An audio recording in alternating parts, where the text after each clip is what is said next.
What is poppin' YouTube? Bringing you 5 must-draft rookies that can provide some late-round value to your redraft team. And I'll be completely clear. I would love to add Marvin Harrison Jr., Malik Neighbors onto this list, but both those wide receivers are going off in the first 3 rounds of underdog redraft leagues right now. And I'm just going to say that they are probably appropriately valued, but I do feel like most people know about Malik Neighbors and Marvin Harrison Jr., so I don't want to dive in and talk too deep about them. But if you have the chance to draft them at value, I do like their values. But starting off with my first player, it's going to be Jaylen Wright. And Jaylen Wright gets drafted to the Miami Dolphins in round 4 of this year's NFL draft. And the thing is with Jaylen Wright, 5'10", 210 pounds. He's got the size that we love to see. But my man ran a 4.38 40-yard dash, and we love to see our running backs get anything lower than a 4.4. So he's at an absolute burner. Now, a lot of people were not excited because he didn't get that 3rd-round draft capital, and the fact that he lands on a Miami Dolphins offense that has both Devon and Raheem as the other 2 bell cow running backs. And so you're going to say to yourself, well, Caleb, why are we excited about Jaylen Wright? The reason that I'm excited about Jaylen Wright is because you're able to draft him at RB47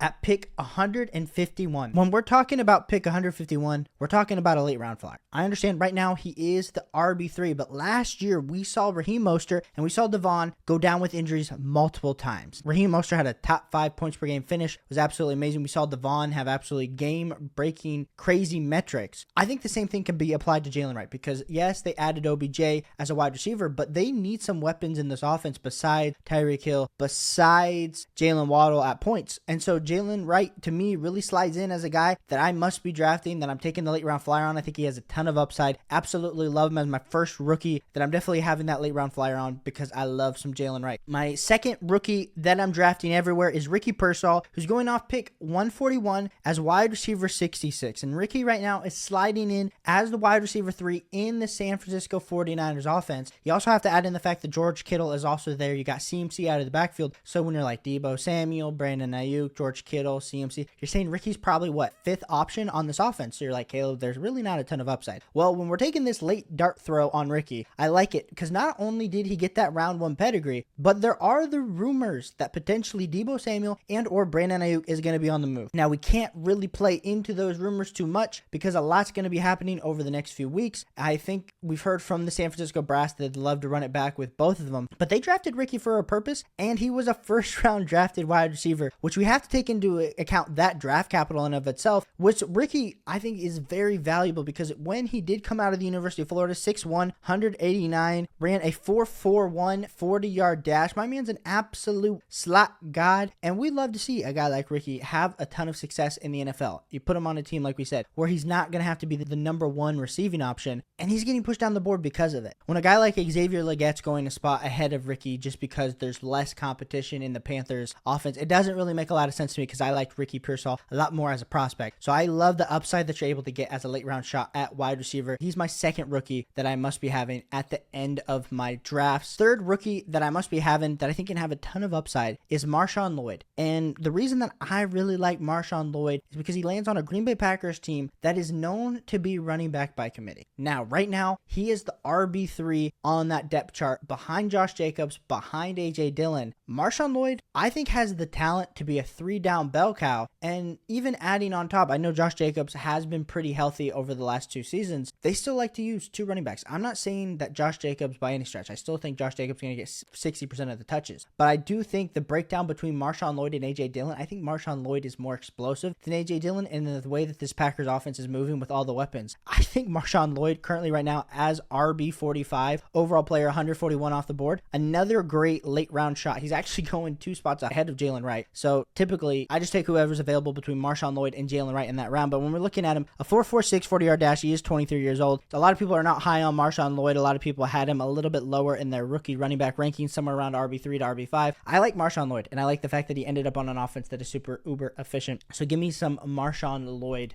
in my draft. Everyone also loves a late round tight end, so let me introduce to you Ben Sinnott out of Kansas State, who gets drafted to the Washington Commanders. He's going off the board as tight end 19. Right now, ADP of 168, and I understand if you do not grab one of those elite level tight ends, you got to take some dart throws at the end of your drafts, and Ben Sinnott is exactly that type of guy. I think last year really encouraged a lot of us to really start taking some shots at these elite level level tight ends coming out of the draft, because not only did we see Sam Laporta have a ton of fantasy football success, we also saw Don Kincaid have a ton of success. We saw flashes from Michael Mayer. We saw Luke Musgrave also have a ton of success. Ben Sinnott is that same guy in a Commander's offense that has a rookie quarterback. And what is a rookie quarterback's best friend? A tight end, a super young tight end. And really the only other options right now in that Washington Commanders tight end room is Zach Ertz, who's super old and has been battling injuries the last 2 years. So Ben Sinnott, really for me, I absolutely love the value, targeting him late in drafts,